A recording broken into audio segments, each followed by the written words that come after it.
What if I told you that there are dozens of hidden costs in Italy that almost every single traveler, especially first-time traveler, overlooks?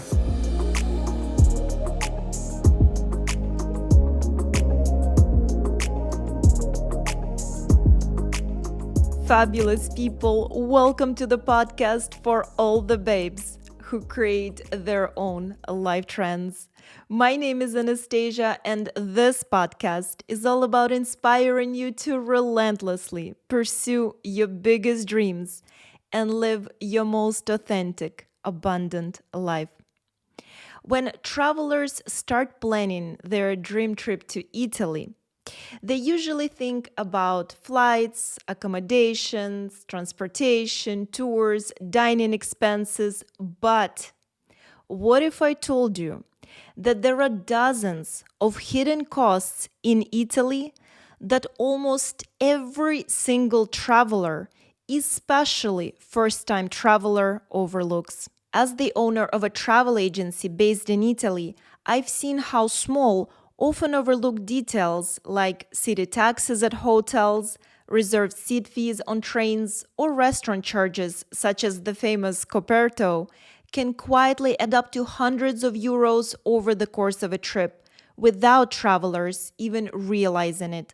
So in this episode, I'm going to reveal the hidden costs in Italy that every traveler should know before visiting. Oh, I have so much good information prepared for you, fabulous people. So much good information. By the end of this episode, you will know exactly what to expect, so you can plan your dream trip to Italy without budget surprises. All right, let's begin with accommodation-related costs. The first one is the city tax, or Tassa di Soggiorno. This is a nightly fee charged per guest collected by your hotel or host at checkout. Traditionally, it has been included in the booking rate, though some platforms are slowly starting to change that. The exact amount depends on both the city and the type of accommodation.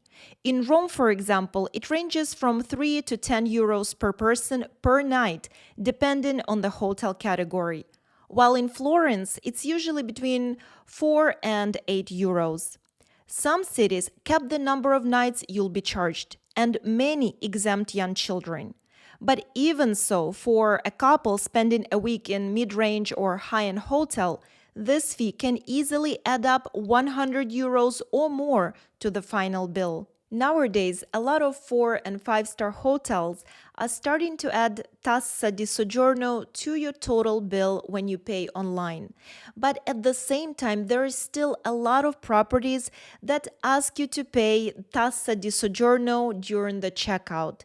Now, with Airbnbs, it is a completely different story, because with most of them, you still need to pay your Tassa di Soggiorno, or the city tax, during the checkout.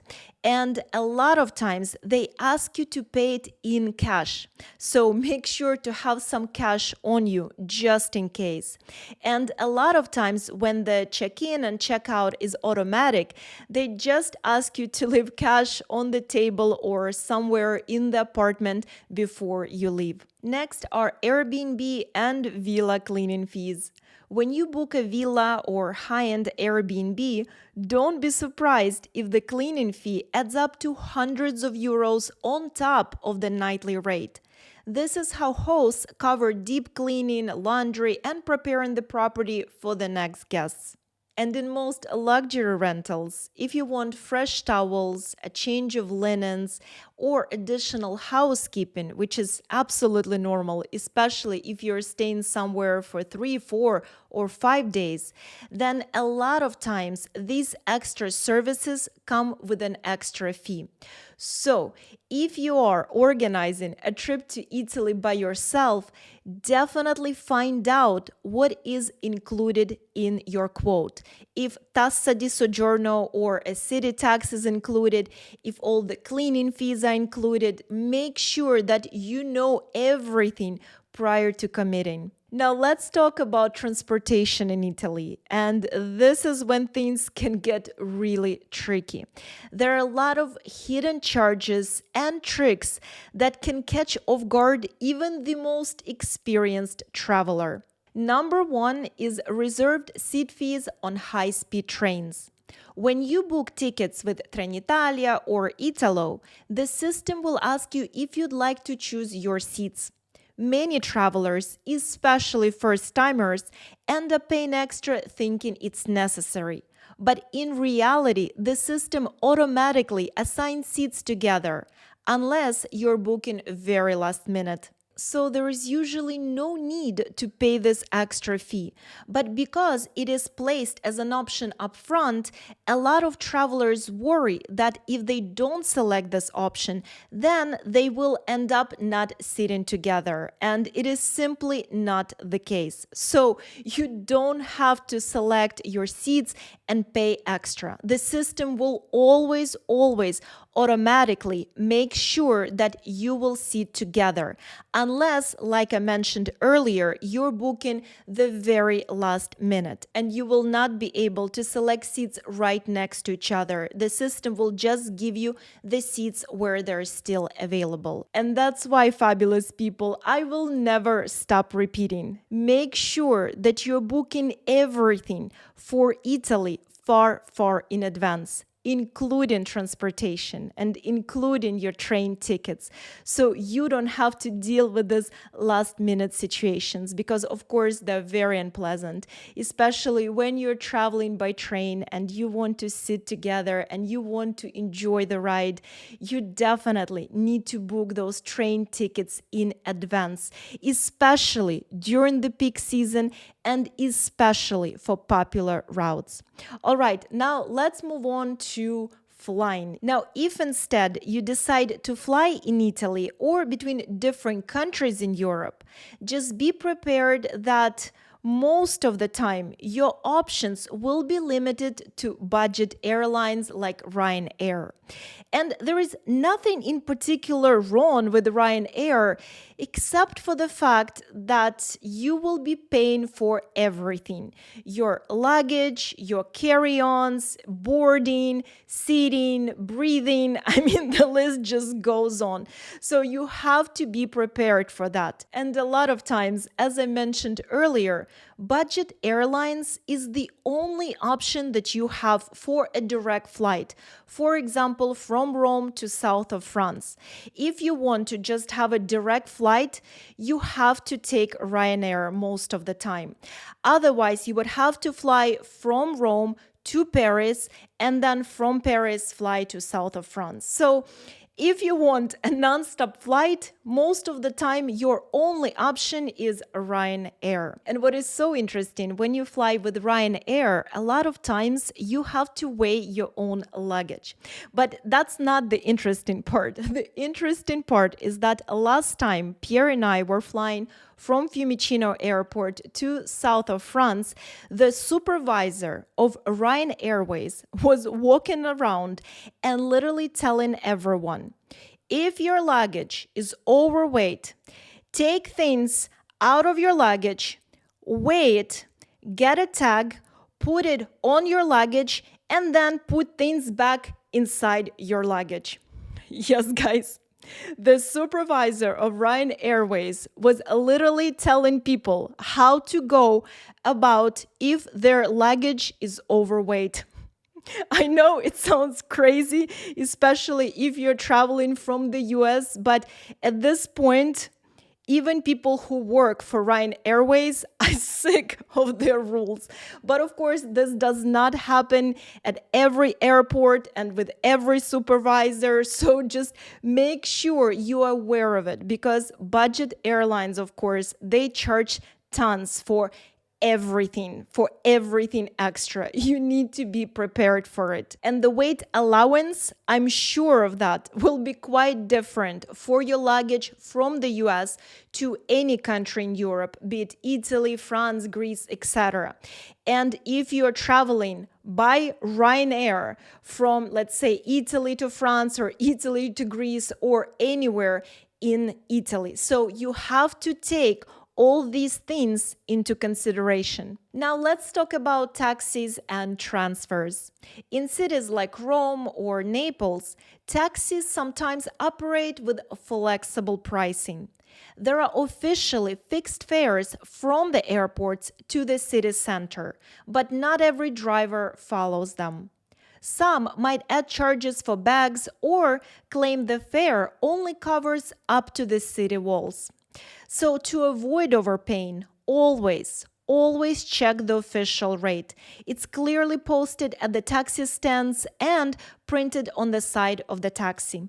And some of you might actually remember, but some time ago, I did an experiment on my YouTube channel and I documented the entire experience in my YouTube video, How to Get from Rome Fiumicino Airport to Rome. And in that video, Pierre and I, we took a cab from Rome Airport to our apartment. And the entire time, we spoke only in English. And by the time we arrived to the apartment, instead of just giving the guy 50 euros, because at that point that was the rate, now it is 55 euros, I asked him in English, how much? And without even a moment of hesitation, the taxi driver told me 60 euros. And right away, he exited the vehicle. That is the trick that they all do. They give you the price, they know the price is wrong, and then they exit the cab. Because at that point, they're saying to you, the conversation is over. And a lot of travelers, they think, oh my goodness, okay, it's more, but maybe it's because of this or that. The guy already exited the vehicle. He's already taken our bags. I'll just pay. I don't want to cause any issues. I'll just pay and leave. But of course, that was not the case with me. I exited the taxi. I looked at the guy, and at that point, already in Italian, I said, but why? Why is it that? Isn't the rate 50 euros? And of course, the guy looked at me. He was completely shocked. He just took 50 euros. You could tell by his face, he was livid. He was so upset, but what is he going to say? He took the money and then he left. But the moral of the story, so you never end up in this kind of situation, is instead of taking a cab, be it from the airport in Rome, Milan, Florence, Naples, etc., always organize private transportation in advance, or have your travel agency organize a private transfer for you. Something that we do for the clients of my travel agency always. Because not only you will not have to suffer, and that is the word, suffer, in long taxi lines that sometimes during the peak season can be up to 1 to 2 hours, guys. Imagine you just flew across the ocean, you're jet lagged, you just want to get to your accommodation, and now you're standing in a long line waiting for your turn. And on top of that, with the private transfer, you get nice, clean vehicle, because yes, taxi drivers, if you are listening to this, you guys know a lot of times your vehicles are not the cleanest and they smell of smoke. You will get nice, clean vehicle with an honest professional driver, and you will be on your way to your accommodation. And this is the most beautiful, easy, and convenient way to get from the airport to your accommodation. When you have a chance, always select private transfers. Next is dining and food costs. And I want to begin with the famous Coperto and Servizio charges. On Italian restaurant bills, you'll often notice an extra line that could be labeled either Coperto or Servizio. Sometimes you'll see both, but not always. Coperto is a per-person cover charge for things like table setting, while Servizio is a service charge, either per person or as a percentage of the total bill.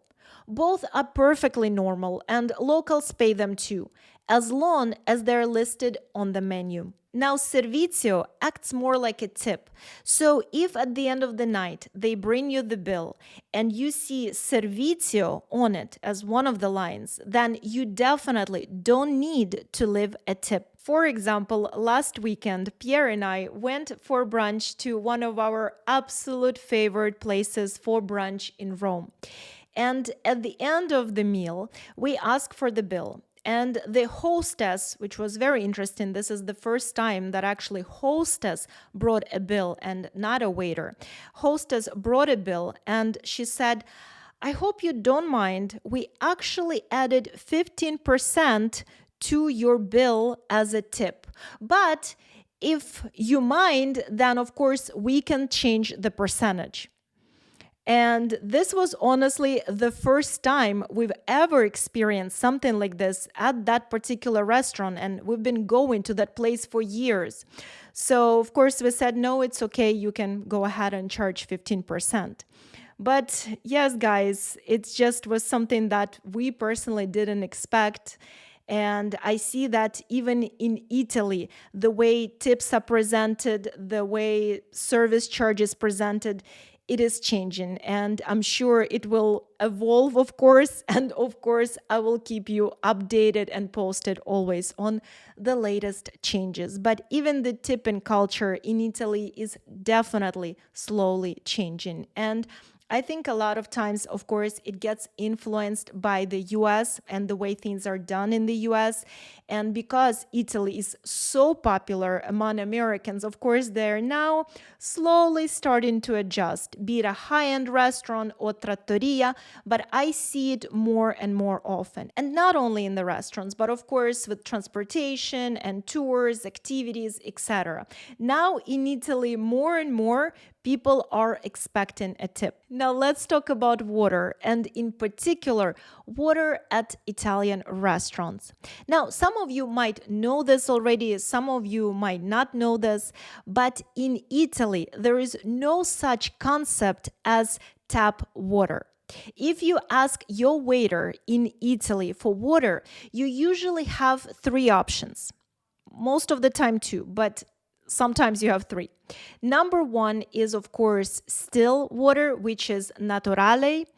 The second option is frizzante, which is sparkling. And then some restaurants will even offer leggermente frizzante, which is my favorite type of water. And it's just slightly sparkling water. It is so good, guys, and it is actually natural. So if you're traveling to Italy, just give it a chance. But you will not be able to ask for tap water in Italy. It does not exist. And yes, of course, at the end of the evening, just be prepared that water will be part of your bill, even if you just wanted tap water. Unfortunately, like I said, in Italy, this concept does not exist. And another thing that you need to be aware of is the fact that if you choose to enjoy a drink or a meal at the terrace or a piazza in Italy, it doesn't matter where you are in Italy, you will be paying premium. The experience of sitting in a prime spot, be it Piazza del Popolo in Rome or Piazza San Marco in Venice, usually means an extra surcharge. Sometimes it's a fixed fee, other times the terrace menu is simply priced higher than if you were sitting inside. Finally, let's talk about some other extra costs that you should be aware of in Italy. And I know some of you are thinking, there is more, Anastasia?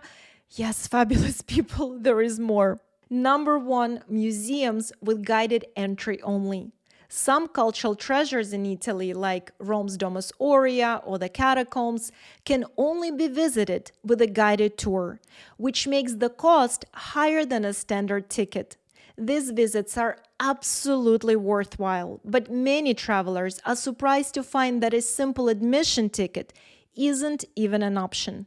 Number two, public restrooms. And this might come as a surprise to you, especially if you're traveling from the US.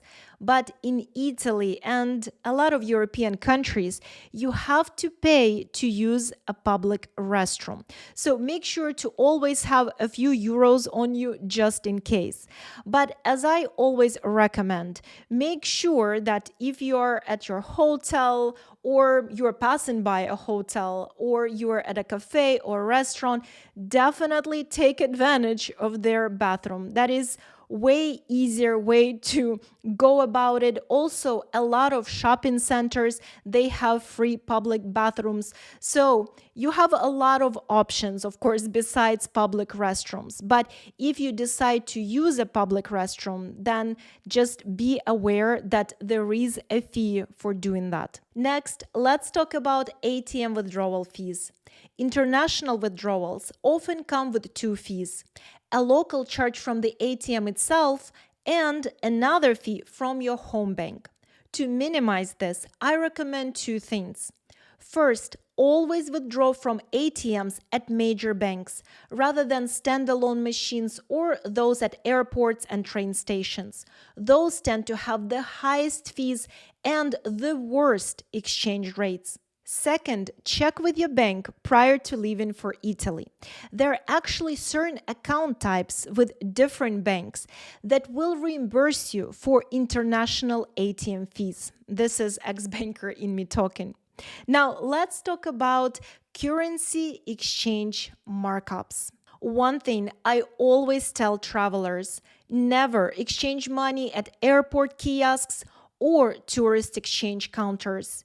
Even if the rates look okay, the hidden fees and markups are huge. You'll almost always get a better deal by using a credit card with no foreign transaction fees, since those charge you at the real exchange rate. And here is another important Italy travel tip.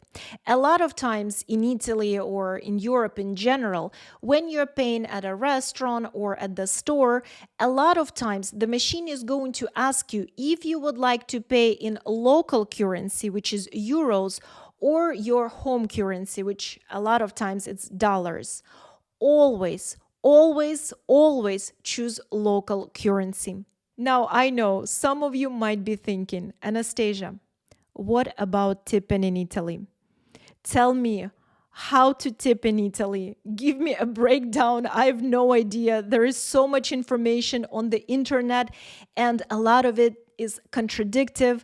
I know, guys, tipping in Italy is always such a big topic, and I talked briefly about it for the restaurants, but I know, of course, there are so many other nuances when it comes to tipping, and what I decided to do is to dedicate the entire episode to tipping culture in Italy. So it's going to be coming out shortly, and it's going to cover everything you need to know about tipping in Italy, because I know it is so different from the US. So I promise I will give you an in-depth episode on tipping in Italy, and I'm going to break it all down for you, because if I go into details in this episode, it's going to be a very, very, very long episode, because of course tipping in Italy is quite a topic. So to sum it all up, traveling in Italy comes with its own set of nuances,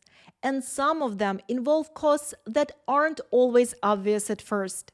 From paying for water, dinner, to city taxes on your hotel stay, these are the kinds of differences that can catch travelers off guard. But once you know what to expect, you can relax into the experience and focus on what really matters: the beauty, the culture, and the joy of being in Italy. And if you'd rather have someone else handle all these details for you, then that is exactly what we do at My Fabulous Vita travel agency. We create bespoke journeys through Italy, Greece, and France, with handpicked accommodations, private transfers, curated tours, unique activities, and even restaurant reservations. Every element is thoughtfully arranged so your trip feels effortless from start to finish. And of course, I will make sure to leave you the link to the concierge service of my fabulous Vita travel agency in the description down below. And before you go, I would absolutely love to know, what is the most surprising hidden cost you've ever run to while traveling? And was it in Italy or somewhere else in the world? Please share with me and the fabulous community. And if you're just as passionate as I am about exploring this incredible world, don't just listen, join me. Make sure to smack that subscribe button, whether you're listening on YouTube, Apple Podcast, or Spotify. Let's explore this beautiful world together, one unforgettable story at a time. This is Anastasia signing off from Rome. I'm so looking forward to talk to you in my next episode. Until then, and always, stay fabulous.